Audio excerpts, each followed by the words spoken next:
What do you use for protection? I don't use protection, to be honest with you. You don't have. Right, yeah, no. Generation Z is just out of control.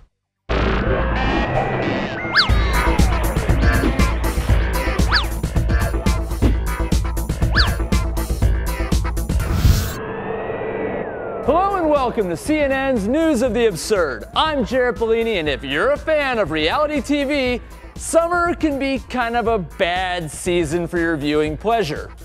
Good grief, you might actually have to go outside. But just because your favorite program is on hiatus doesn't mean that there still aren't people getting voted off the island or out of the classroom.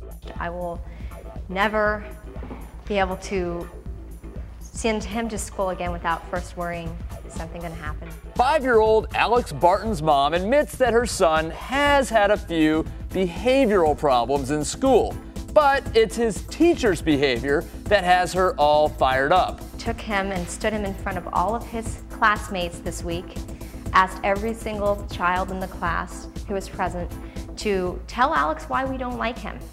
And his words was, tell Alex why we hate him.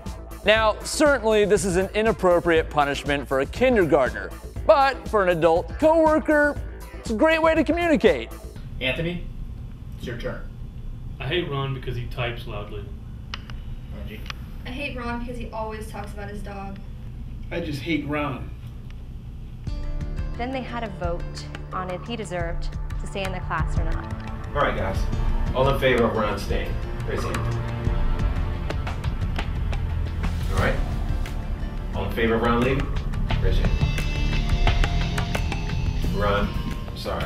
Bethany is school. I never thought that she would subject my child to such mental abuse. According to a police report, the teacher felt that if Alex heard from his classmates how his behavior affected them, that it would make a bigger difference to him, rather than just hearing it from adults. Ron is trying to be a better person. Don't be hating. Now, depending on the outcome of the teacher's investigation, somebody might be looking for employment. So where do you start the job search? Well, if you're in Vegas, just look around. It's a pretty cool program. Our employees really love it, and it's really helpful with the wallet right now. Basically, all you have to do is own a qualifying automobile and then pimp it out to jobbing.com's marketing team, who will then wrap it with the company logo. In exchange for turning your Explorer into a slut, you get free gas and a $500 a month stipend to help cover car payments and insurance. So I basically have no vehicle expenses. Unfortunately, there's a waiting list, and not every car meets the tough standards for being pimped. It needs to be an SUV type vehicle with a lot of real estate on the side, or it stand out. Like we have VW Bugs and Mini Coopers that we wrap. We have a couple of Priuses. In addition to not owning a 1973 Dodge Dart, employees must also complete a safe driving course, have a clean record, and agree to be good stewards of the brand while driving. Which means under no circumstances are you allowed to listen to the Eagles with your windows open. Music. Of course, if you really want to save on gas, you could just avoid driving altogether. Ride your bike. But if your lame excuse is that it's too long or it's too dangerous, meet a man in California who pedaled 42 miles each way for an entire month to get to and from his job. Louis' days started early at 5 a.m. After all, May was Bike to Work month, and to keep in the festive spirit, he had a 3-hour journey ahead of him.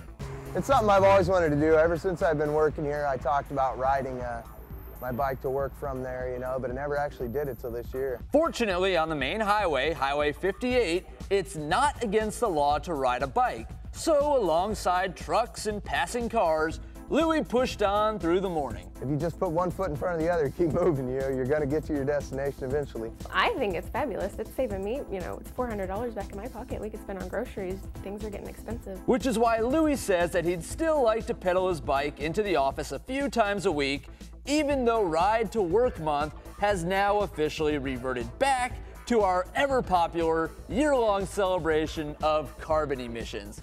Hopa!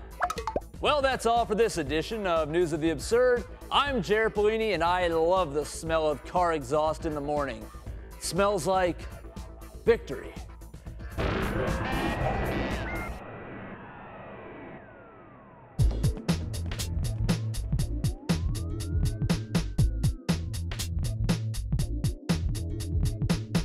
I'm Wolf Blitzer. Every weekday, I wrap up the stories rocking the political world in our new video podcast. Go to iTunes or CNNPolitics.com and be sure to subscribe to CNN equals Politics Daily. Oh, Lisa was this is so right. Oh, she's so worried, but so wish now. What I say.